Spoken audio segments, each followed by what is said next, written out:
one else is doing hyperspectral imagery, which would help us see these invisible problems, we will do it ourselves. Part of that, we ended up going to SpaceX and seeing the SpaceX facility, tour given by Elon Musk and the rest of the team. And that was like the eureka moment for me that I've always loved space. And if a private company like SpaceX can do it at this scale in the US. LA traffic inspired Hyperloop and boring engineering. Bangalore traffic should inspire even more audacious, They put a hyperspectral camera on an airplane and did the entire mapping of Afghanistan. They found $1 trillion worth of new deposits. Wow. Of exactly which minerals are there that they hadn't found before. While at some level, I think ISRO's achievements are obviously very commendable and very well celebrated and covered in mainstream media. But I think what is not covered that much is how much ISRO has done in building the ecosystem. It should not be privatized because privatization is still seen as some sort of an evil for no good reason. That's a little bit of a relic from the past decades.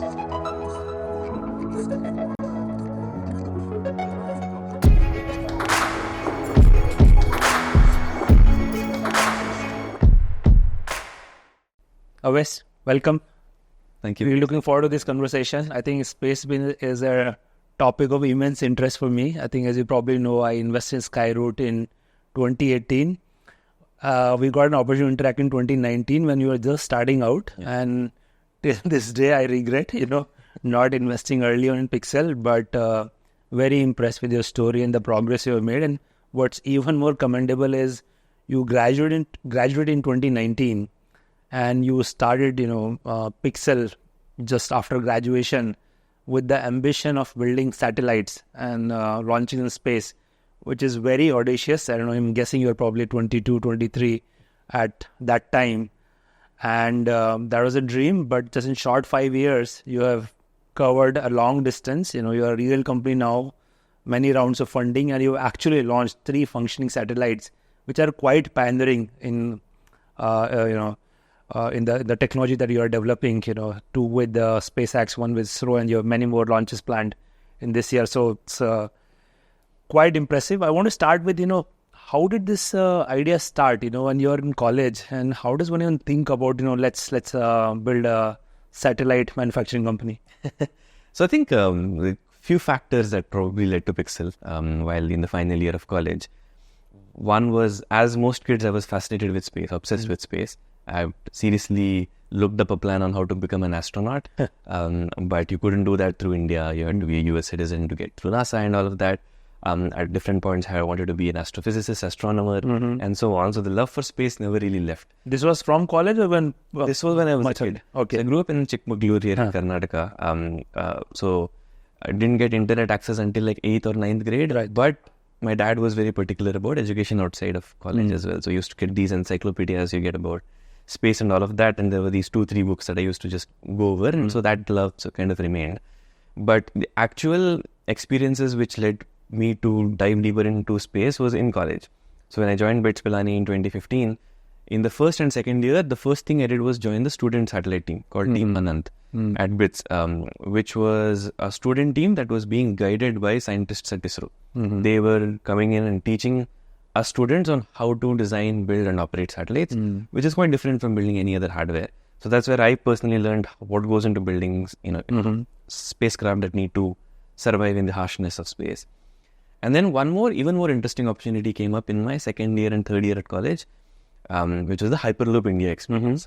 As part of that, we ended up going to SpaceX and seeing the SpaceX facility, tour given by Elon Musk and the rest of the team. And that was like the eureka moment for me that I've always loved space. And if a private company like SpaceX can do it at this scale in the US, and there were a few initial trends of that happening in India as well, with Team Indus starting to do something and being in the news all the time.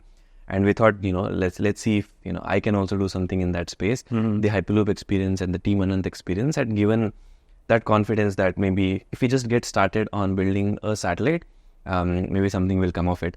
But the initial indication after looking at everything in space, from should we build rockets, to should we build space stations, to should we build in-space manufacturing, the realization was, some of the things seemed way out of what a college student could fund or potentially raise money for.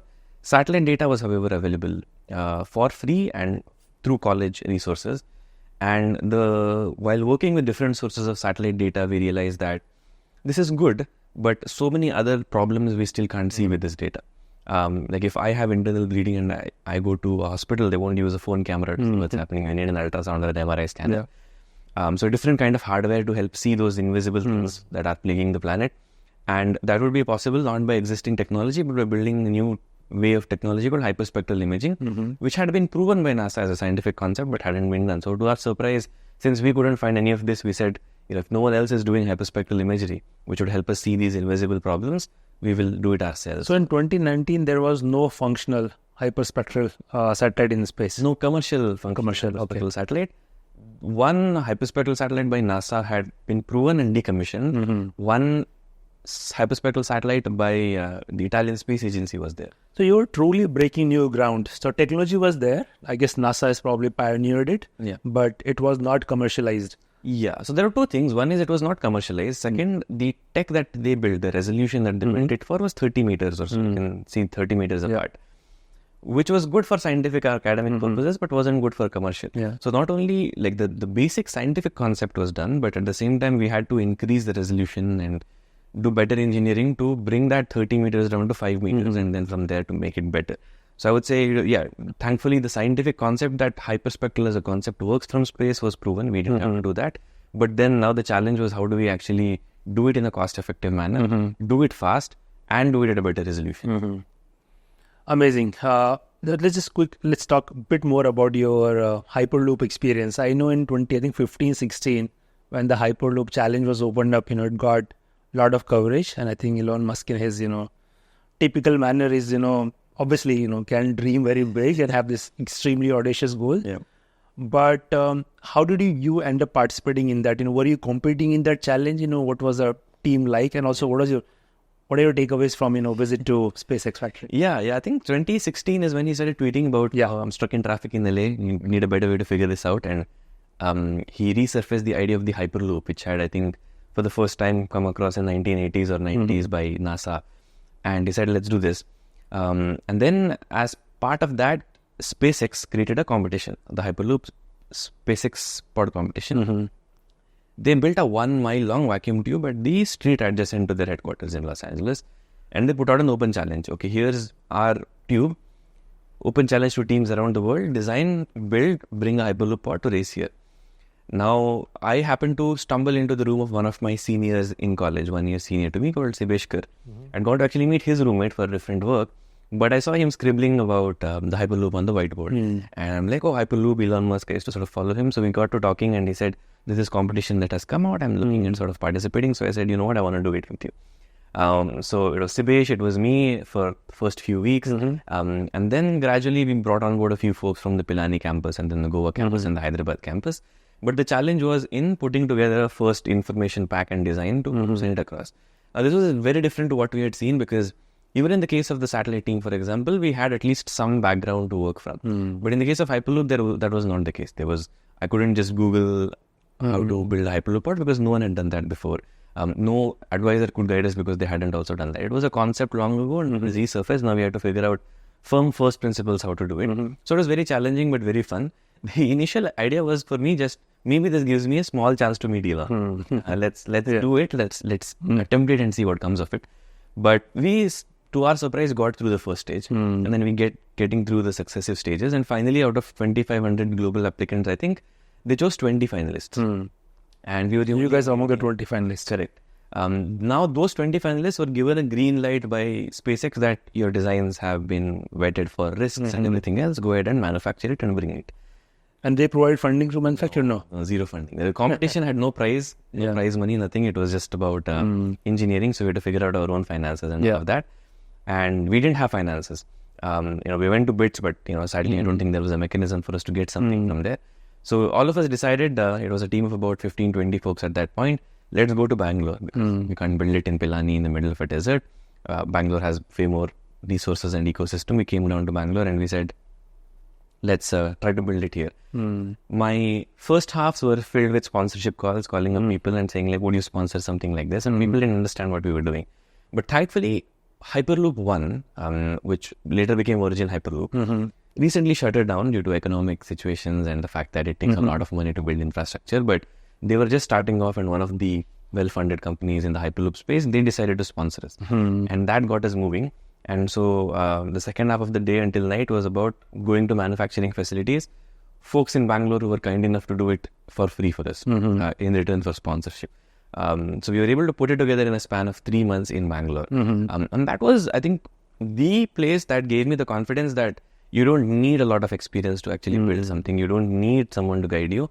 As long as you have a dedicated set of decently smart, passionate engineers, you can sort of get it moving. Because in a span of 3 months, I would have never imagined putting together like a functioning Hyperloop pod, better than most well-funded international university teams.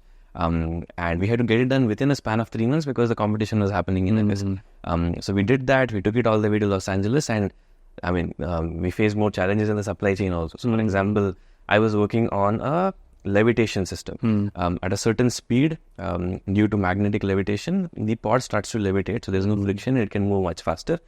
And the magnets that you had to use for that were very, very, very strong magnets. Like if your finger is in between them, it will get crushed. And therefore, it was also considered hazardous material for shipping.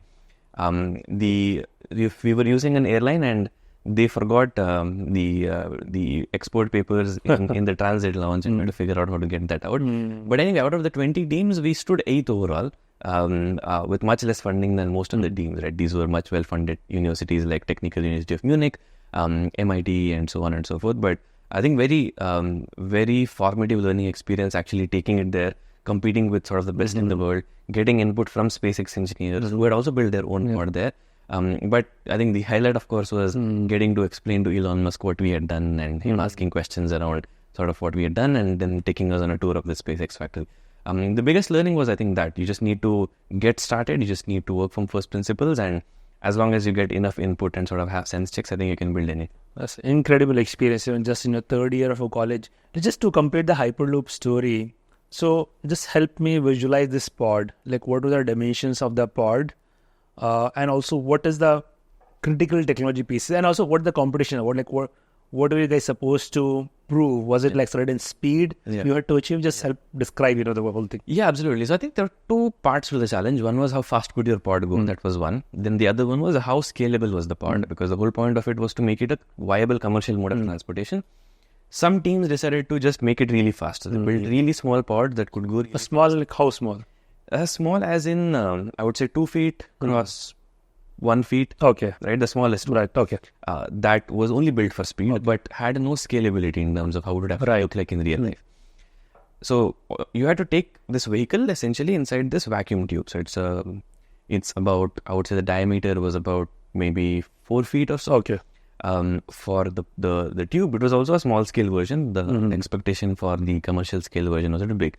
So removing the vacuum meant that you didn't hit the air friction limit when you're traveling near the speed of sound. But obviously you have to take care of acceleration, deceleration.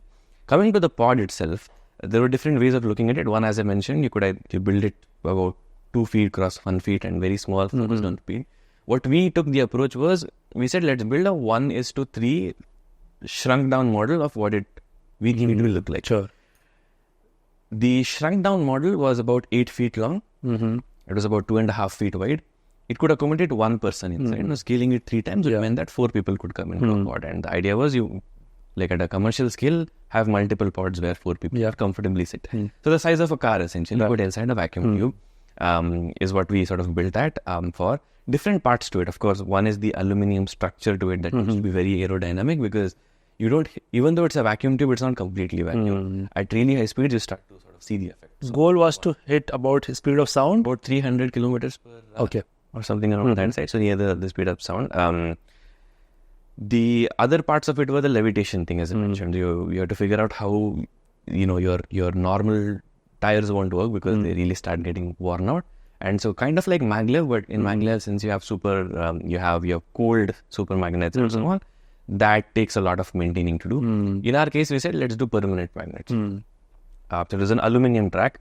Once the pod starts to hit a certain velocity, the speed of change of the magnetic field induces electricity in the aluminum sheet at the bottom track.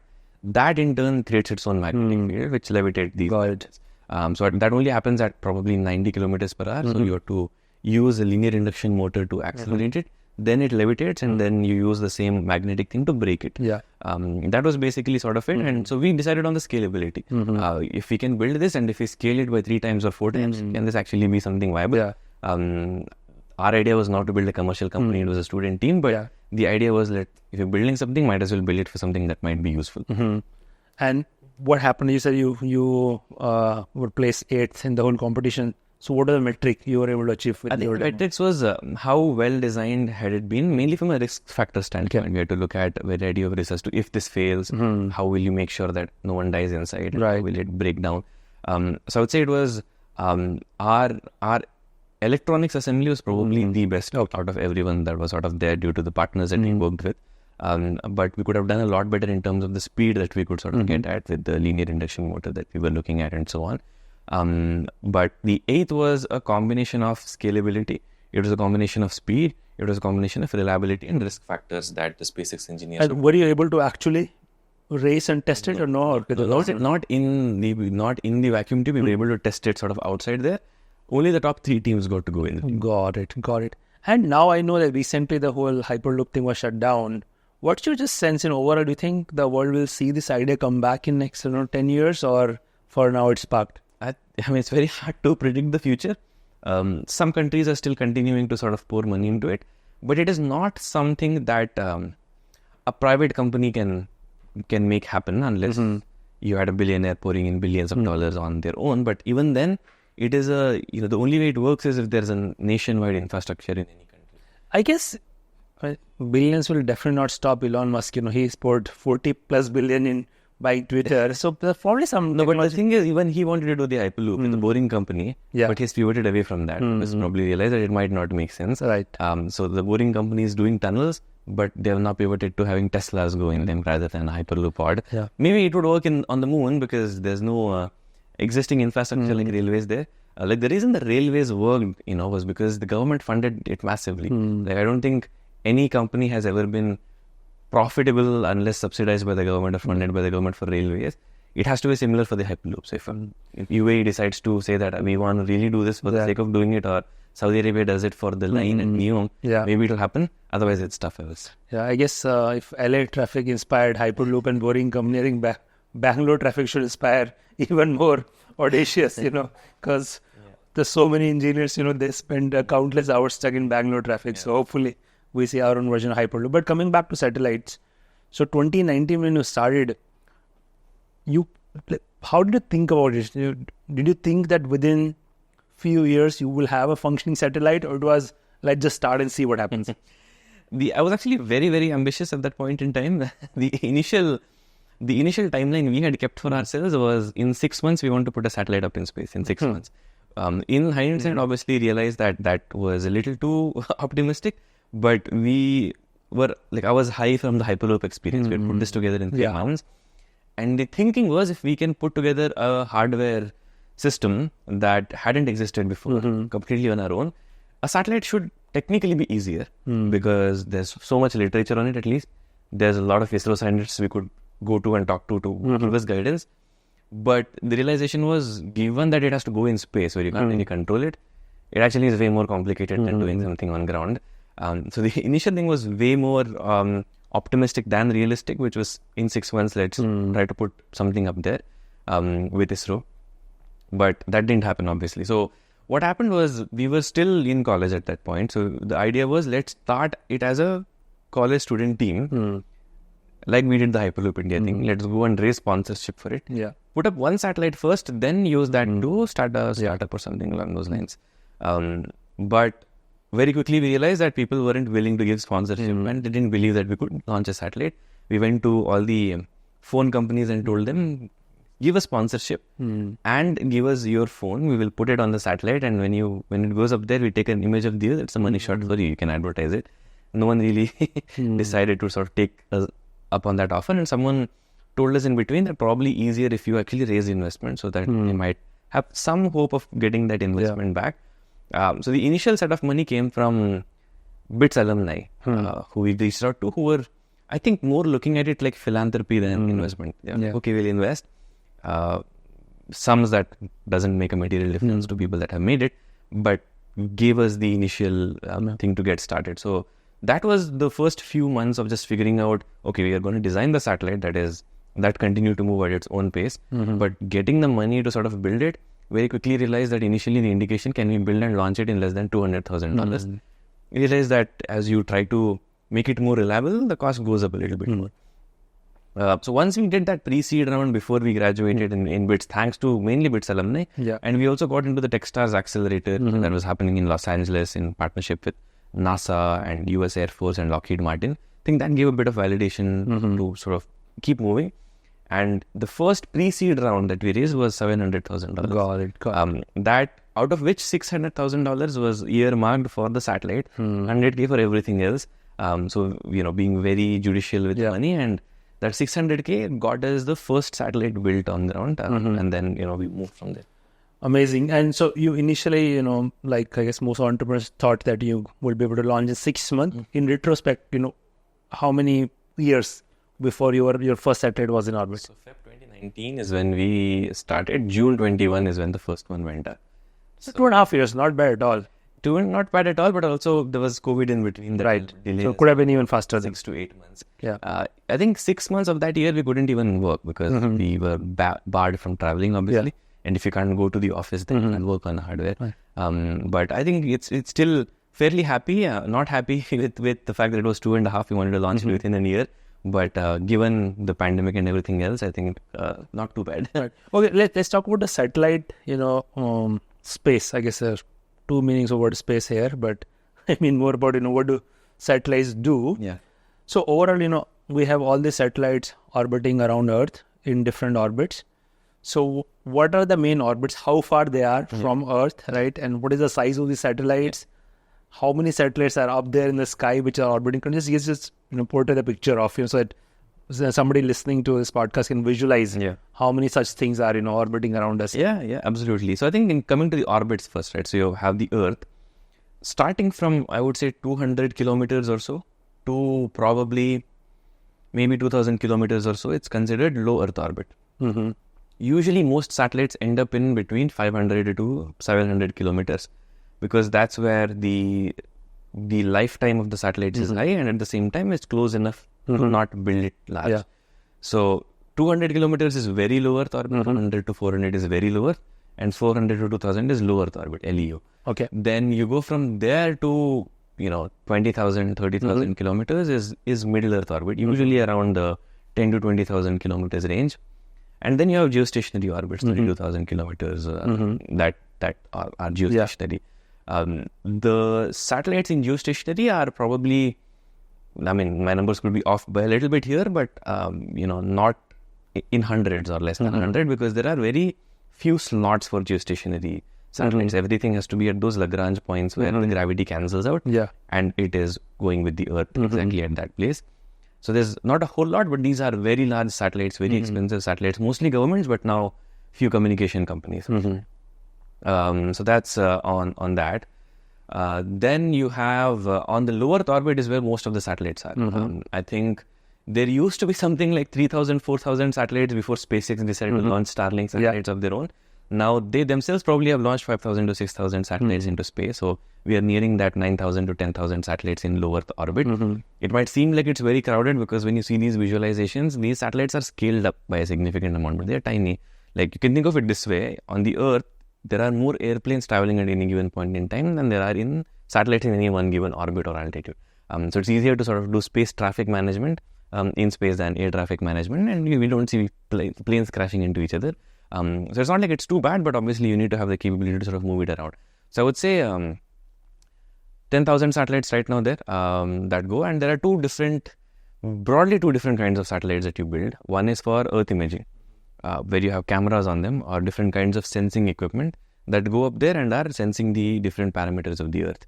You're either looking at oceans, you're looking at farms, or you're looking at weather, you're looking at pollution. Then on the other side, you have the communication satellites. Geostationary satellites used to be where the communication was because it was easier to provide for a country.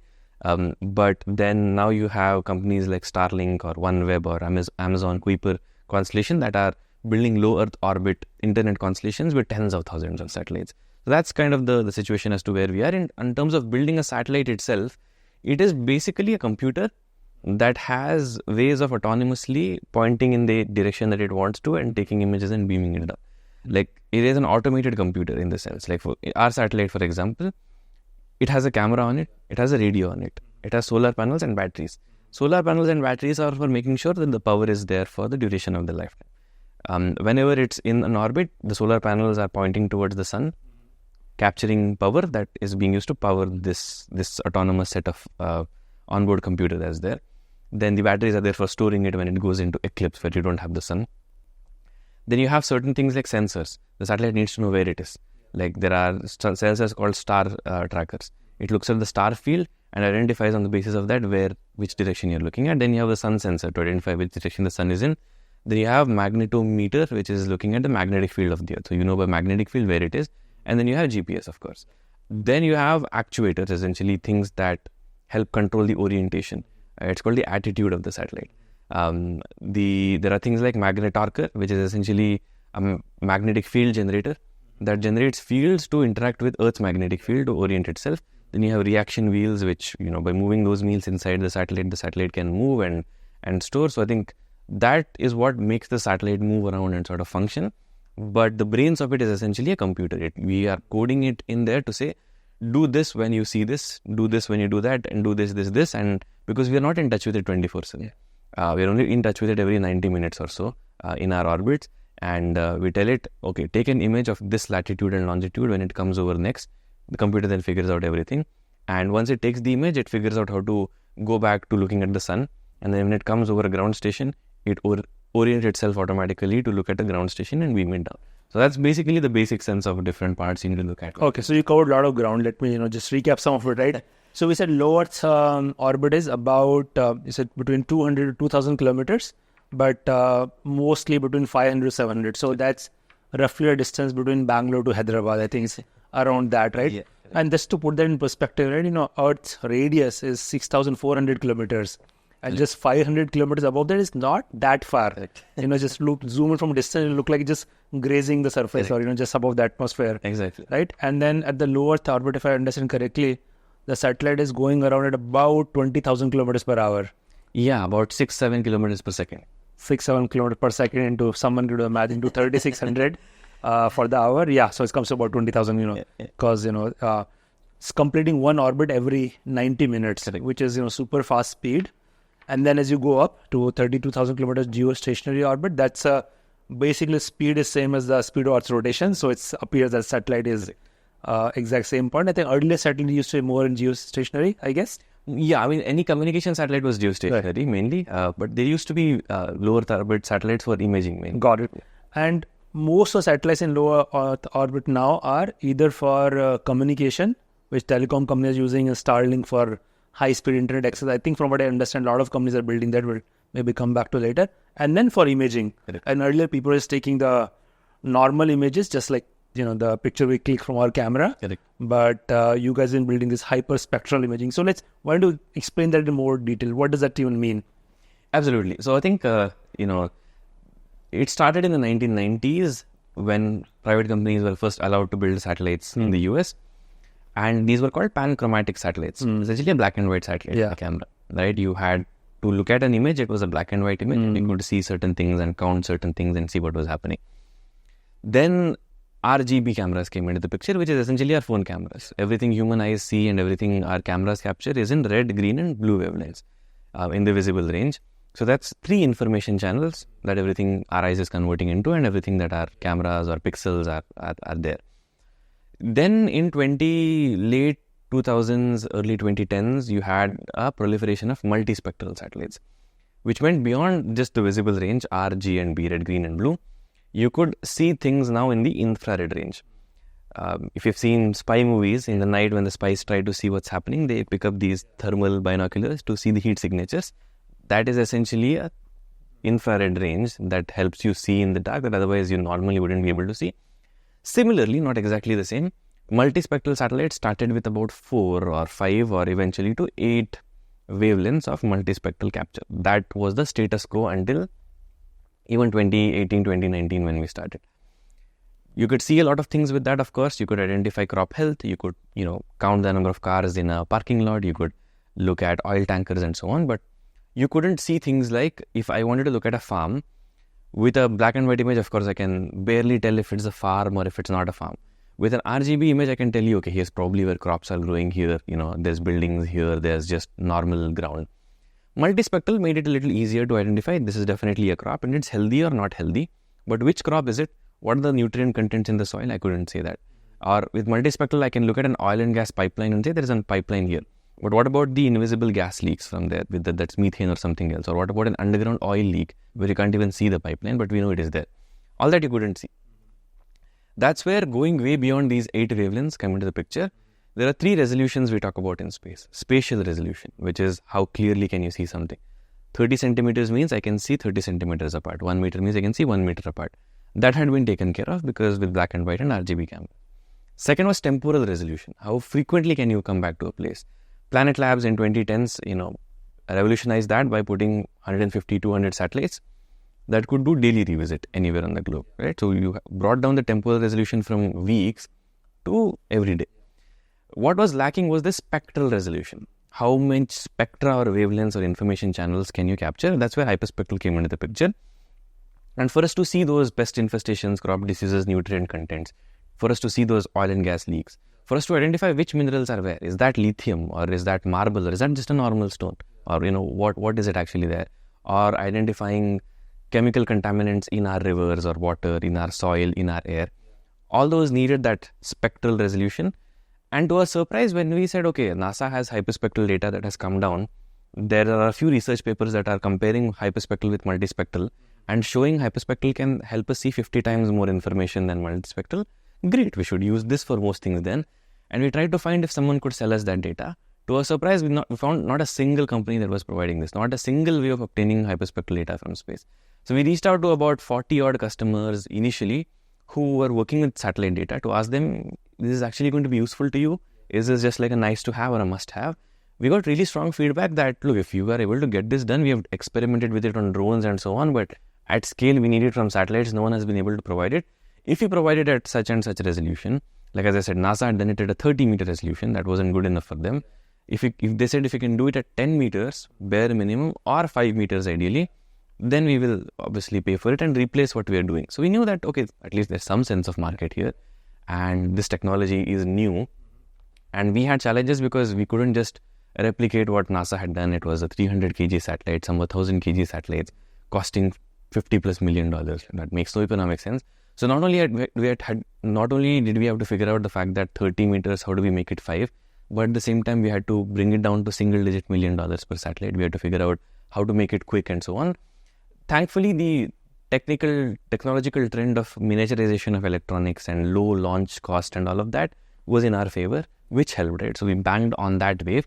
But at the same time, obviously, we had to figure out from first principles how to design and build this. So that's what hyperspectral data is. It helps us see way beyond just the 3 wavelengths human eyes can see, or even 8 wavelengths that today's multispectral satellites can see, to just show us way more than. So you do a lot more than those 8 wavelengths. And just to understand, 300, and just to maybe somewhat technical details. So visible, light is, I don't know, something between 4,000 to 7,500, 400 to 700 nanometers. Nanometers, right? So you go lower, like higher wavelength. No, from that? The lower we keep as 400. Okay. 400 to 2,500 now. Got it. Understood. So 400 to 700 is just visible. Mm-hmm. And then from 700 to about 1,000, 1,100 is near infrared. Right. And then after that is shortwave infrared. Got it. And what changes as you go into, so I guess you are going into, let me get it right.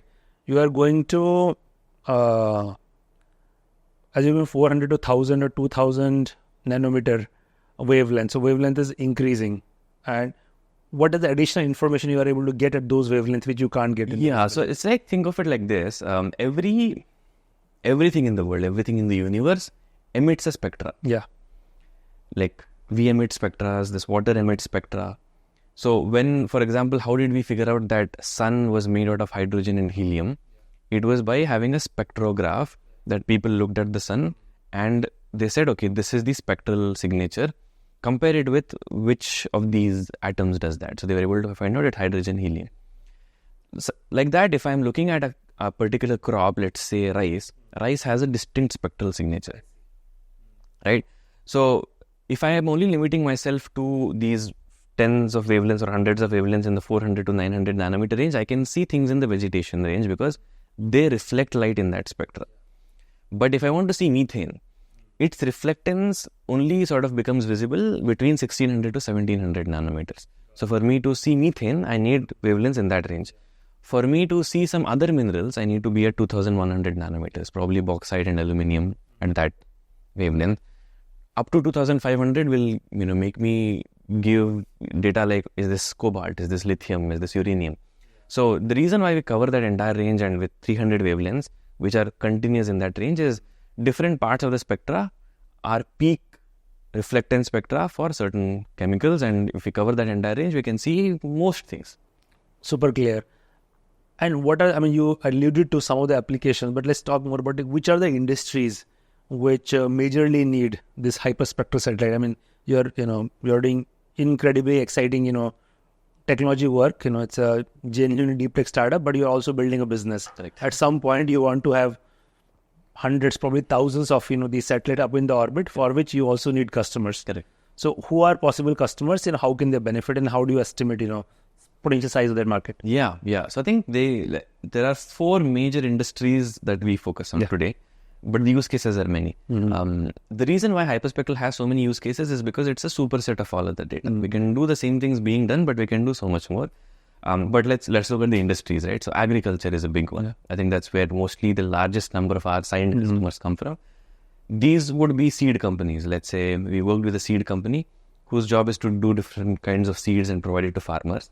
And we monitor the growth patterns of those seeds where they are grown. And these are grown in multiple geographies, US, Brazil, Europe, Asia. And you can't just send it in one small unit, as you need to cover that. Only satellites can do that. So we work with these seed companies. We work with fertilizer companies. So fertilizer companies, one of the companies that we are working with in Middle Europe, is they want to look at the soil nutrient content. So if we look at a farm, we can create a soil nutrient map from hyperspectral data. So we can tell if nitrogen, phosphorus, potassium, what is missing from where. The fertilizer companies goes with that information to the farmer and tell them, hey, look, in your part of the field here, nitrogen is missing. And so this you can do at what resolution? At 5 meter resolution. So every 5 meter you can tell the difference if the nitrogen content is varying. Correct. That's incredible. Exactly. Actually, less than 5 meters, because Hyperspectral allows you to do sub-pixel classification. But just for the ease, 5 meter across 5 meter blocks, we are able to tell what's changing in 5 meter dimensions. So that's one example.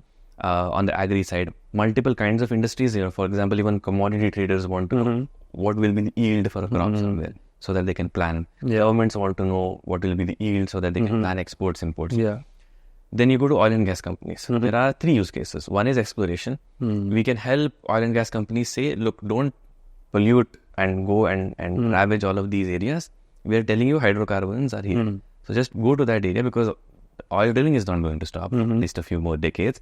So the best we can do is say, okay, instead of going out and searching and drilling in places you might not find it, here is it. So the places that might have oil, the spectral signature changes. Correct. So hydrocarbon usually have hydrocarbon seepages.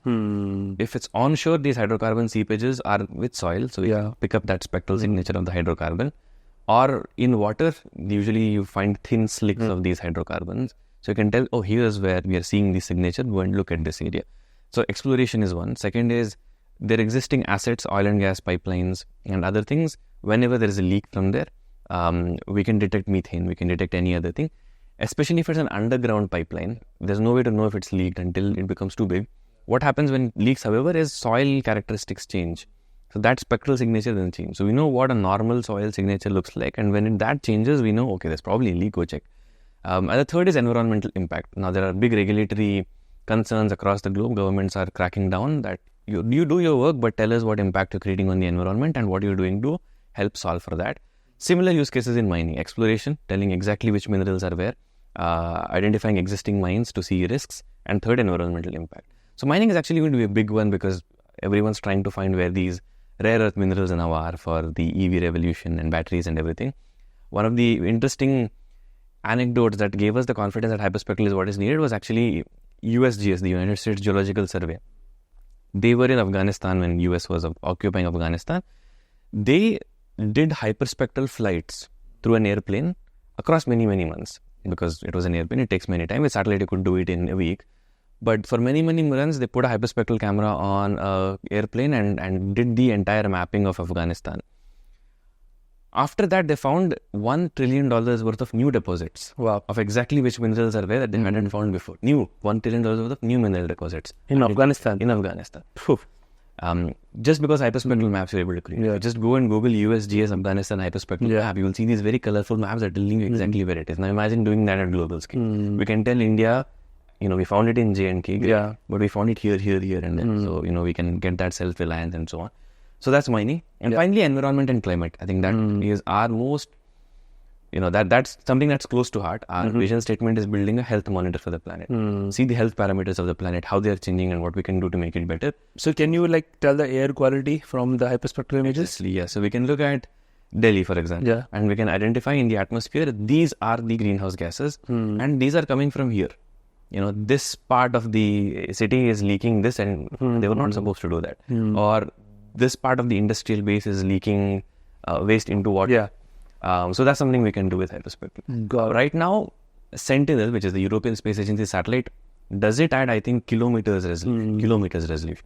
We can get it down to 5-meter resolution, which means you can identify exactly where something is coming up. Incredible. Let's talk about the process of building satellite. I know you guys have a large manufacturing facility right here near Bangalore. So what goes into, if someone has to visualize, what does a satellite look like? And we'll probably put some images, so people can see it also when they're watching this.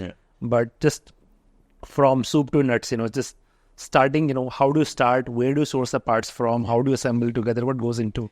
How complicated is it to build a satellite? Yeah, I think the design stage for the satellite you're building for the first time itself takes 8 months at least, right? Because you have to start with mission requirements first. You need to say the mission needs to do this. On the basis of that, you design the orbit, you design the mission. On the basis of that, you start to narrow down your system requirements. This is what the satellite needs to be to adhere to the mission requirements. Like an example, mission requirements state that the resolution of the mission needs to be at 5 meters. That then says that the camera has to be of a certain size because of, physics. That's what physics allows. The camera size then tells you the satellite size, right? So that's sort of the flow. Once the design is done, now you have to look at a supply chain which is global for us. We can't get supply chain from certain countries because of security reasons given the sector we are in. But about 55% of our components are sort of procured from India and 45% come from 26 countries. I think 26 is the number, from Europe, North America predominantly. Certain things like really high efficiency solar panels. We need to generate power. It needs to survive. So very high efficiency solar panels and specific space grade batteries that we need to sort of put together, their battery packs, that we procure from Europe. The main focus for the big chunk of the design stage and initial manufacturing is the camera. Because that is what makes the satellite useful. How big are these cameras? I would just visualize 1 feet wide or... It depends on what kind of satellites you're building. In our case, the camera is about 350, 400 millimeters. Got it. Right, 30, 40 centimeters. Right.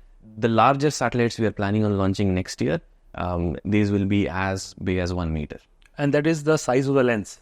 That is so 1 meter cross half a meter will end up being the rough volumetric dimensions of the optics, the sensor, and everything else.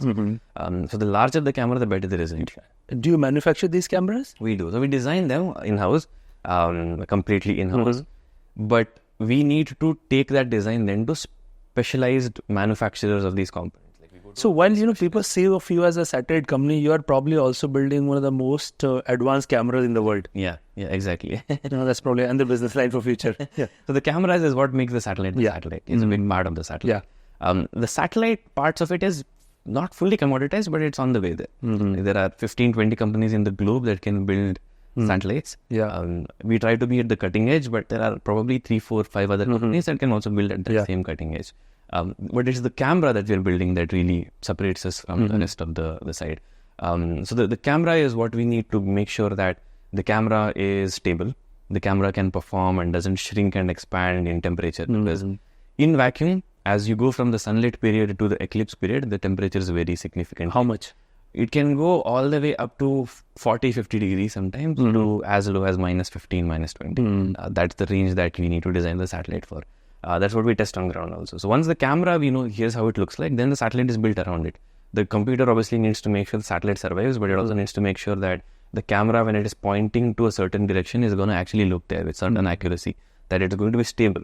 You can't have it shaking in space, and it needs to just be looking at that place as it capturing the image.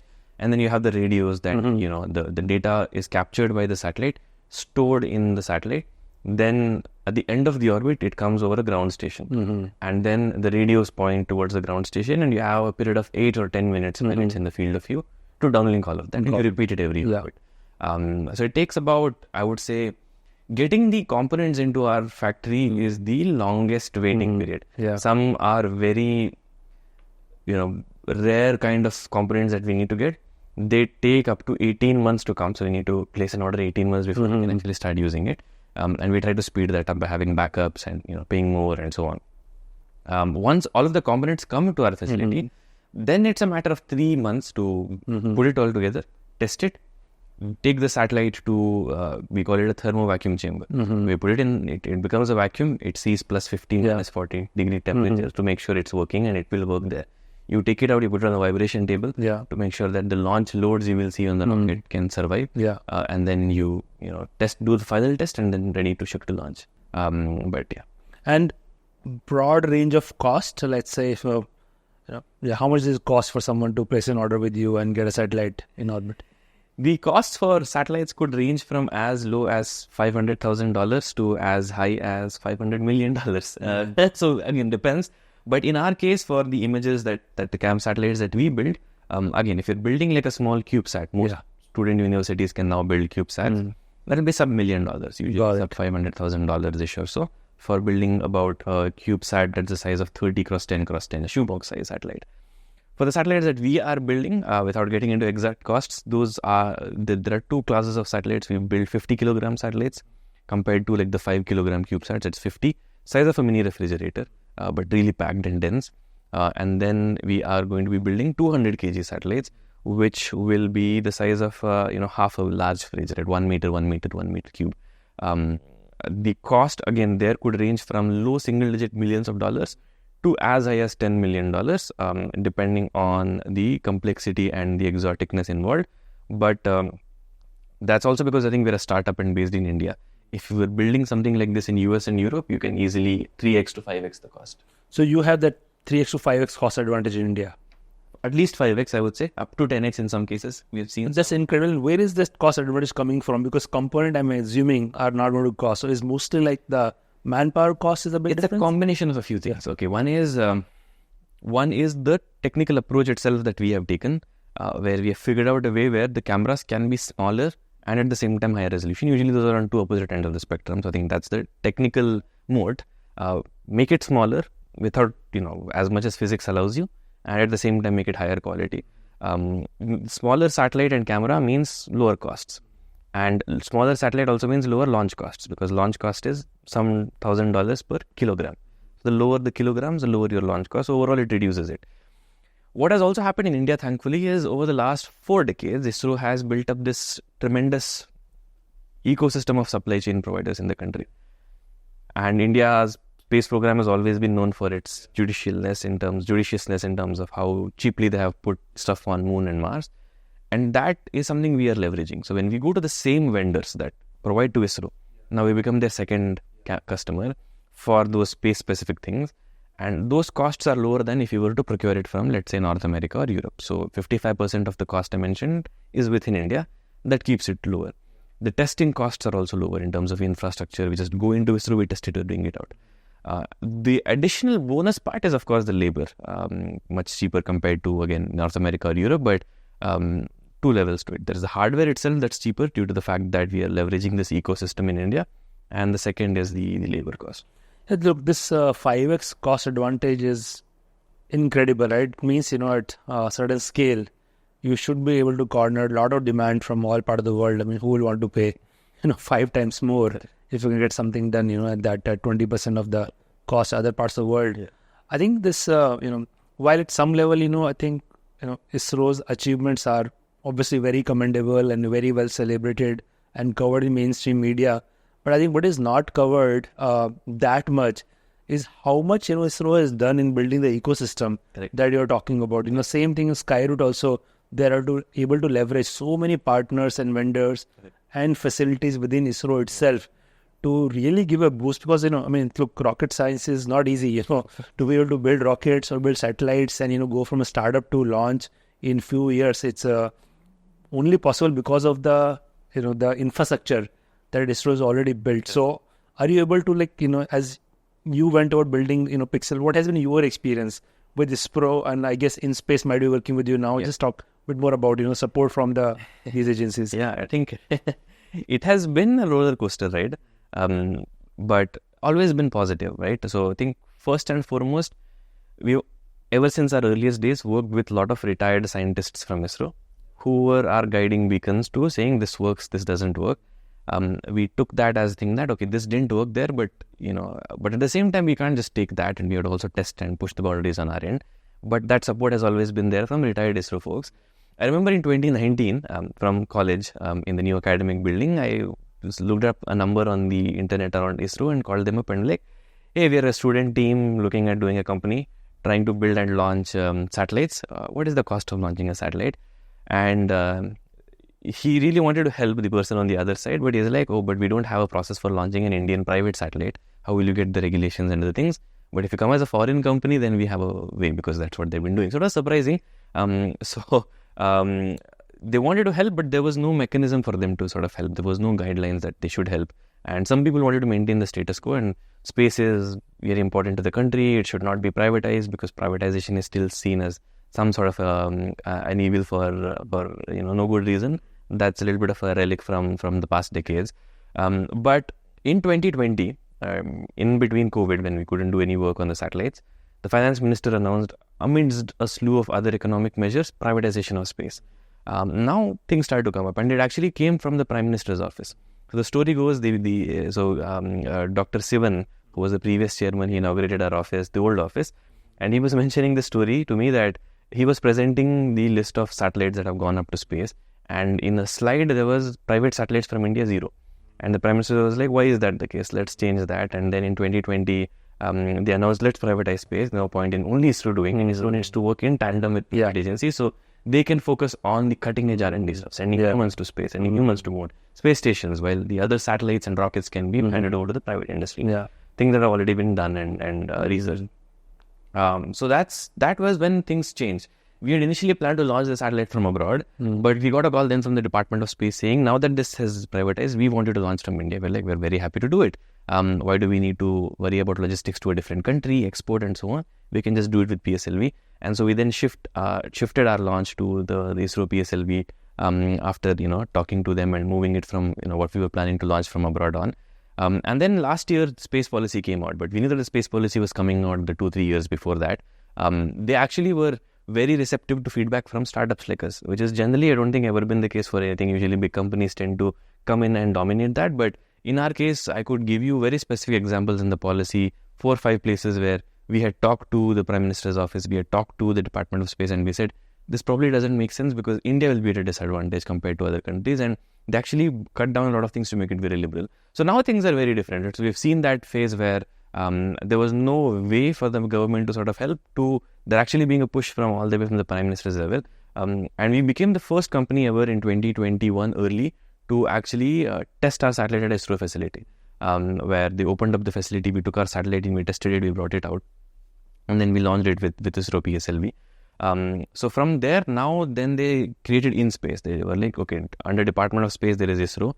So let's not create a conflict that you have an operator in the space and the same is the regulator. Let's create a different regulatory body called InSpace, who has now become the nodal body for everything. So if we want to register our satellites, we go to them. If we want a frequency license, we go to them. If we want a launch authorization, we go to them. They coordinate between Department of Space, Department of Defense and other ministries. So thankfully, now it's become easier for any new startup to come in and leverage these facilities rather than, when we were there, we were probably the only company close to launching something, and so we could do that. Now, thankfully, due to all of this, investors are a lot more relaxed about putting money into this sector. Companies, more and more companies are coming up, which means more companies will see success also. So I think overall very good. See, both sides of this story are so encouraging. On one hand, company like yourself, Skyroot, Agnikul, they all started when the privatization of space wasn't even, legal in the country. But you guys had the courage and conviction that let's start building something and something will open up. And on part of government also, they acknowledge and been extremely proactive, in the such a very fast pace, privatization, then the space policy, then creation in space. They are moving also as fast as startup speed. And as a result, now I think the whole space sector is starting to see, a lot of both startups coming up as well as a lot of investor coming in. Yeah, so you guys have raised, substantial capital from, well-known investors who can think about this in the long term, which is all, great for this sector. And I think, both receptivity from ISRO as well as the government needs to be definitely acknowledged. And I think it bodes well for future. Speaking of future, so now I think in some ways you have crossed the product market fit stage. You already have a functioning satellites in orbit. You have paying customers. How do you see a ramp up? Let's say things go really well. What is your ambition and vision over the next 5 to 10 years? Yeah, the vision is, I think, a 50-year vision, actually. Yeah. I remember the pre-seed deck that I had created still. And one of the slides was Pixxel's plan all the way to 2070, which I think played a small part in the initial investments that came in. Over the next 5 years, it's to become the health monitor for the planet. Launch at least 24 satellites. We don't need hundreds of satellites. So the way that we've designed our satellites and our system is, why do we need to launch 400, 500 satellites like other companies want to do and spend so much money when you can spend a little bit more on each satellite and play with orbital dynamics to make sure just with 24 I can cover every part of the globe every day. That's our goal. So launch 24 satellites across the next 2 years, 6 of the 24 launching this year, which will already give us global revisit every day. Which means I'm looking at Bangalore, I can come back and look at it in 24 hours. And when you say global revisit, every square inch of Earth? Major part of the land mass, I would say. They won't be doing the oceans, right? So with 6 satellites, I can revisit any place every day. If I can do Bangalore, I can do New Delhi, I can do Tokyo, I can do New York. But if there are conflicts in the same region, I'll have to prioritize one over the other for a daily basis. But with 24, then I can do almost every part of the landmass every day with the capacity that will be there, which takes other companies about 150, 200, in some cases 450 satellites to provide the same level of daily landmass coverage, at least globally. That's the goal for the next 3 years, launch these 24 satellites. Then through our platform, build models that can actually help extract insights from this data for customers. Bringing down data is less than half the problem solved. Fine, you have a unique data set, you're bringing it down. But except maybe 20, 25 companies in the globe, other companies don't have the internal expertise to then work with this complicated data set to get insights. So they can just log into our platform, like Google Earth. They can put in the name of the place, they can put in coordinates. It'll take them there. They can draw whatever shape they want. And they can say, give me a nutrient map of this place by selecting nutrient map model on our platform. It generates it for them. They don't have to worry about how to build this model and who's building it and who's validating it on ground, who's doing the ML training and so on. So the next part after launching these 24 satellites and in parallel also a little bit is build these models for agriculture, oil and gas, mining, environment. So customers can actually go there and start to see which parts we can dive deeper into. We're seeing a lot of interest in the carbon credit space. People want to buy and sell carbon credits. But who is actually validating if a particular part of the forest has this much amount of carbon sequestered and so on? So we need some validation. That's where our data comes in. And hopefully also in the 4th, 5th year from now, we want to start looking at deep space spacecrafts through a combination of either from our own revenues, sending scouting missions to the asteroid belt or near Earth objects to look at which asteroids might be mineable in the future, or working with ISRO, NASA, JAXA to figure out if we can send it to the moon, Mars and other planetary bodies, working together with them where the revenue comes by them paying similar to how NASA pays the lunar landers right now. And at some point using all of that map of the solar system to maybe even eventually extract resources in space for space and build an in-space economy. That is the 20, 30 year vision. But the next 5-10 years, just dive deeper into more and more cutting-edge satellites, expand the vision of what we can see with the planet and build models to analyze. Amazing. So I mean, this I think the vision of the next 5 to 10 years in being a health monitor for planet, and I think it can't be any more timely because the health of the planet, unfortunately, is continuing to deteriorate. Yeah. And despite there's a lot of effort being put in, but I think we're still putting more carbon each year compared to the previous year. We're yet to hit peak carbon, which I think now it's estimated 2029, which is 6 year out. And even when we hit peak carbon, doesn't mean that overall carbon start declining. We're still adding more. It just will add little less than the previous year, but the aggregate. So I think the world desperately needs this health monitor. I hope, you get to your 24 satellite goal soon and able to build these services. But I'm also very curious about, this is outstanding that you had in a pre-seed round a 50-year vision. So what was your 50-year vision? What is the articulation? Yeah, I think 50-year vision was essentially being able to extract resources from asteroids in space to build infrastructure in space. I don't think it's a question of if humanity will start living in space rather than just visiting it in space. It's a question of when it will happen. Moon and Mars are essentially stepping stones for humanity's interplanetary future or interstellar future, right? If we want to actually explore the galaxy beyond just robotic spacecrafts and probes, we will need to create biomes of our own. Large structures in space that can be generation ships where multiple generations can live and go beyond. Again, this is very far out in the future, but you need to start somewhere. So as we start setting, bases on the moon, which the US, China, India are planning to do in the next 2-3 decades, we will do that on Mars, which Elon Musk and SpaceX sort of want to do. At some point, we will need material to be built larger space stations in space. Mining more on Earth and sending this up to space is not something that will make sense. Why do you want to damage the planet more for that when there is a significantly larger volume of these materials available in the asteroid? We just have to figure a way to refine that. It will probably start with extracting water from these asteroids to use as fuel, splitting into hydrogen and oxygen, and we can use for thrusting and maintaining fuel in space. It will then probably move on to using materials to build large-scale antennas or large-scale solar panels and optics.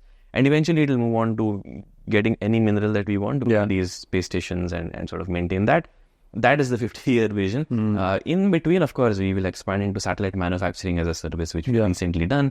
We will expand into weather satellites. We will expand into providing different kinds of these constellations, working with space agencies to develop our expertise of sending deep space spacecraft. All of that in between over the next 10, 20, 30 years will lead to a point where hopefully we will have enough cash flow and revenue to then do it ourselves and help catalyze that. So amazing. So when you say deep space spacecraft, and so that means things beyond sending things to orbit. Correct. So you don't want to get into rocket business. We don't. That so many other companies are doing, but you have to send something on those rockets to do something. Exactly. And that's where you want to specialize.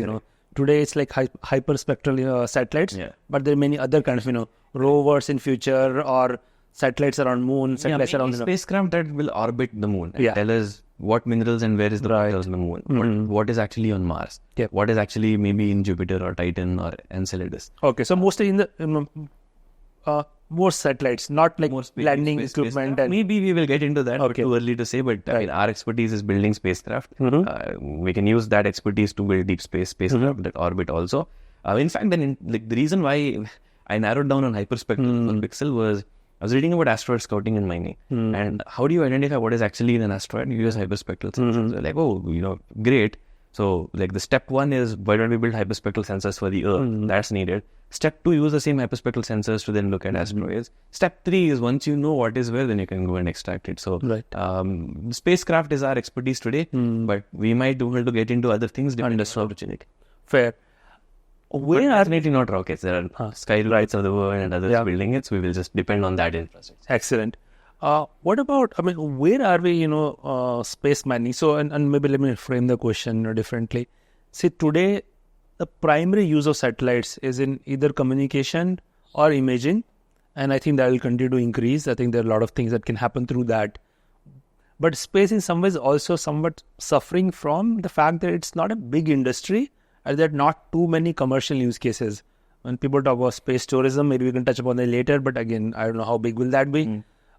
Space mining is potentially very big, but where, let me zoom out, where are we in the world? Is there a realistic scenario of even getting something from some asteroid back to Earth? Or is that not a feasible use case, and the space mining is only going to be useful for building stuff, which is away from Earth? Yeah, it's mostly the latter, I would say. When people have these sensational headlines around, you have 100 trillion worth of this asteroid, but you can't essentially bring it all the way to Earth. is one dangerous. Yeah. If you miss up on the orbital dynamics a little bit, the asteroid could be heading towards Earth. You don't want that to be happening. And it's not easy to bring it. It's huge, and it's not easy to sort of mine it and bring it back. Although that doesn't make sense. It's a very long-term, almost science fiction today, which will become science fact at some point in time, like most things have become, which is why it's a 50-year vision. If the resurgence of the space industry continues the way it is going right now, especially since the last decade, then inevitably you will get there. Or we might have a lull of 2 decades in there, but it will pick up again. So again, it's a question of when it will happen, not a question of... Today is no active space mining company. There's no space mining company. There have been 2 or 3 missions. For example, the Hayabusa 2 mission by Japanese Space Agency, where they went, touched the asteroid, got something and came back. There was the NASA Psyche mission that Lockheed Martin built. And there was one more mission before that, which sort of landed back on Earth with these things. So we are able to go and get a little bit of samples to see what these asteroids are actually made of. But we are still very far away from going and using different mining techniques to extract something. Like, it won't be normal mining either. Most of these are rubble. You might use innovative techniques like microwave mining. What that means is you essentially channel the sun's rays to vaporize certain chemicals or water, and then use that as steam, store that, then water becomes your fuel. So we'll have to figure out such ways. So again, it's not anytime in the near future. It will take a generation or 2 more, hopefully, optimistically, to get there. But very early now, no one has really proved, except space agencies, that you can go extract something and come back. So what are the things to look forward to over next 1 to 2 decades? So there is clearly resurgence in space. Yeah. I think there are way more private companies around the world. I think somewhere India is leading that. I think I don't count, but definitely India has its fair share of very interesting space companies. You obviously being one of the key ones among them.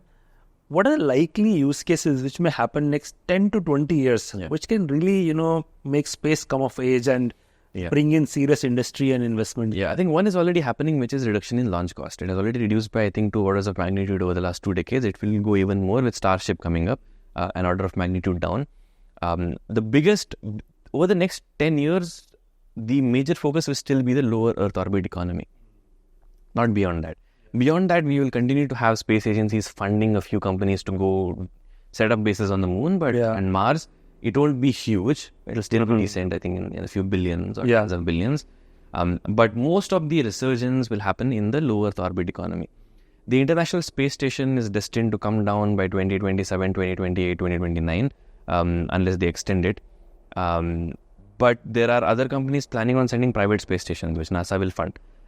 These won't be just space stations where astronauts now go and do research. We are starting to see pharma companies seriously do research in space to create certain protein structures that you can only create in microgravity. That gravity you can't create because of gravity. So there are certain protein structures for certain interventions in the pharmacy industry, medicine industry, that you can only do in space. Or things like creating a Z-blan fiber optic cable, which is significantly more purer than normal fiber optic cables. The cost of doing that in space, bringing it down to Earth, might actually still make sense given the uniqueness and exoticness of this, and that cost is just going to keep coming down. So in the lower Earth economy, you obviously have imaging satellites that will continue to image in different kinds of imaging, telling us what is happening on the Earth. You will have more and more communication satellites, making sure that no matter where you are in the Earth, you always are connected to something. The days of not being connected in remote areas will be gone.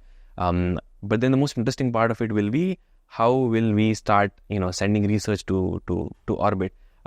Space tourism will be one part of it. The richest people in the world will start paying for actually going to the orbit, going to moon, having a flyby around the moon and so on, which is already happening with SpaceX. But the other things which are more interesting is, I think it will open up things for R&D in the science, actually understanding our universe a little bit better.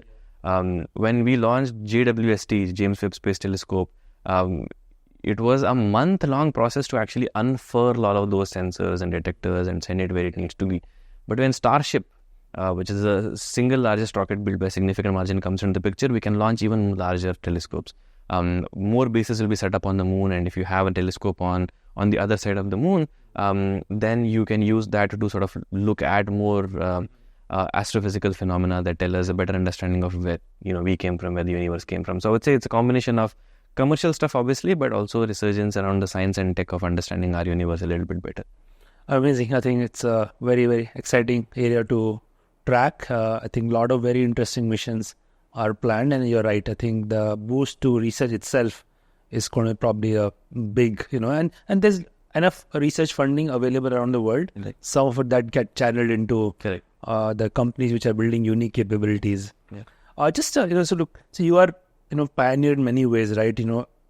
Pretty sure probably the first private, satellite company out of India, and definitely among the first, if not the first. India's first private commercial satellite. Yes, so yeah, first private, commercial satellite, which is, breaking big, ground. Where do you think the overall deep tech startup ecosystem in India is? Yeah. I'm pretty sure a lot of people look up to you as inspiration, want to learn from your experience, to the extent you track, what are you observing which happening in space in particular and deep tech in general? Yeah. I think overall globally deep tech and hard tech is seeing a resurgence. And I think that's where personally maybe a little bit biased, but the next couple of decades will be.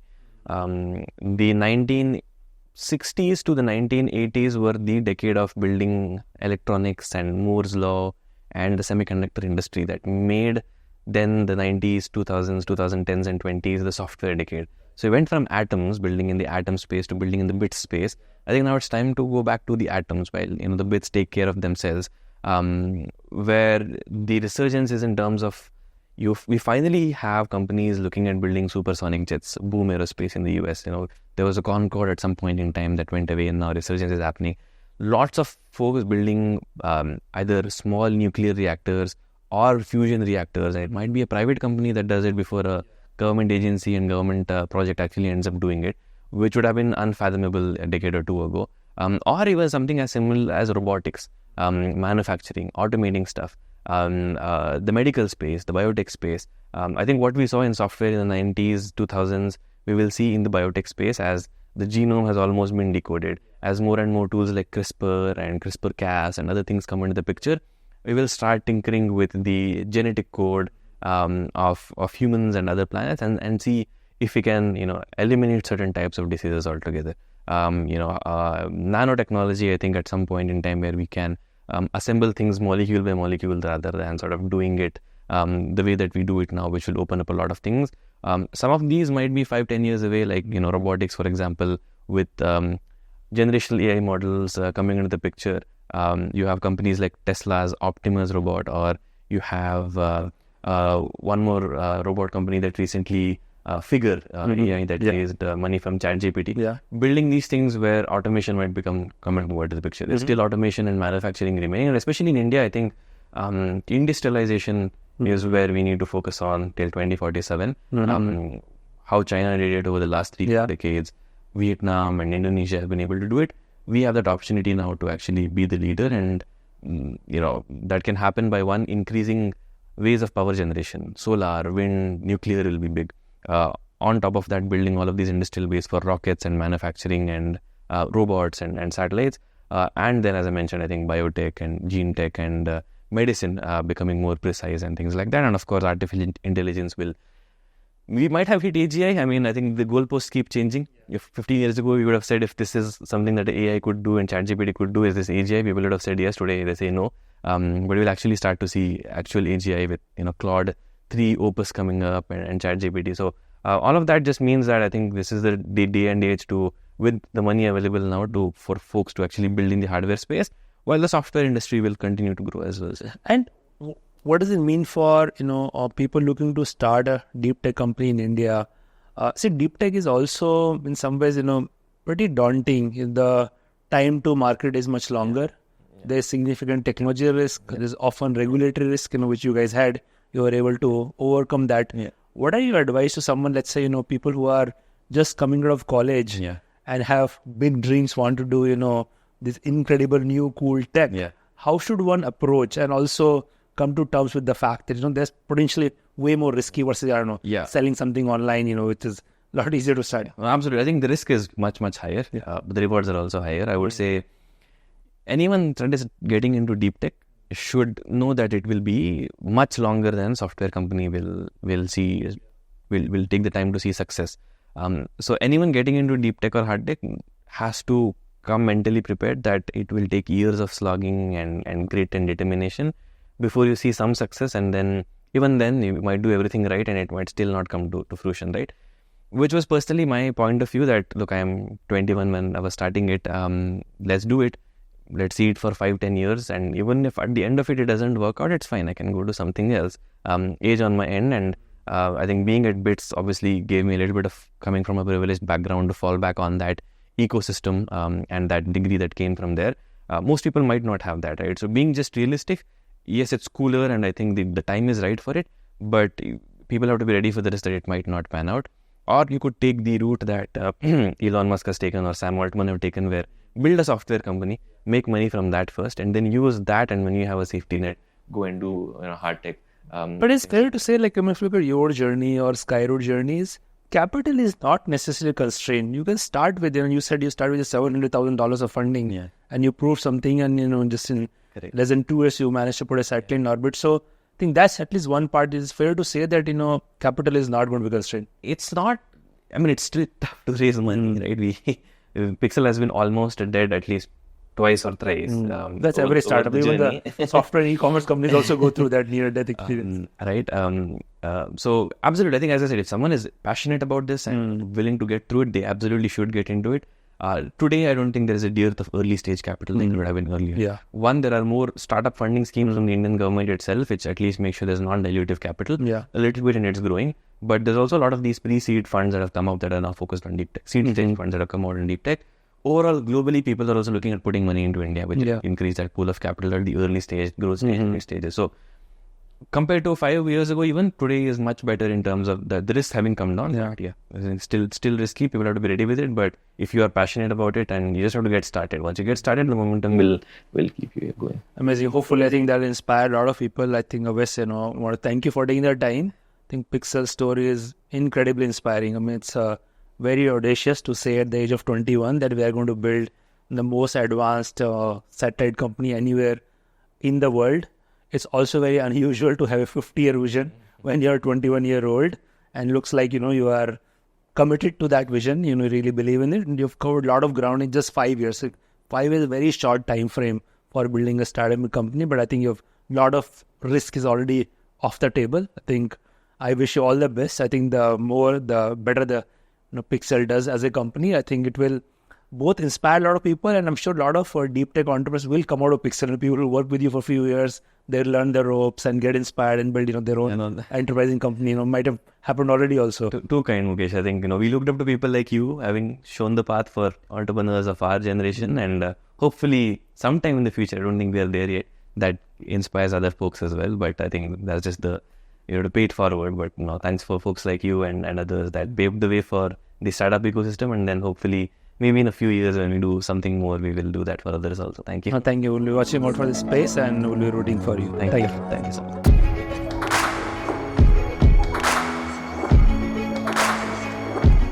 At SparX, we aim to bring to you stories of exponential impact. We share in-depth analysis of what goes behind success stories. If you find our conversations interesting, you can join us by subscribing to our YouTube channel. You can also listen to SparX on Spotify, Apple Podcast, or any other audio platform of your choice. If you have any suggestions on who we should invite or what topics we need to cover, just let us know in the comments. We are always listening, looking for ways to improve, and keep getting better as we go along.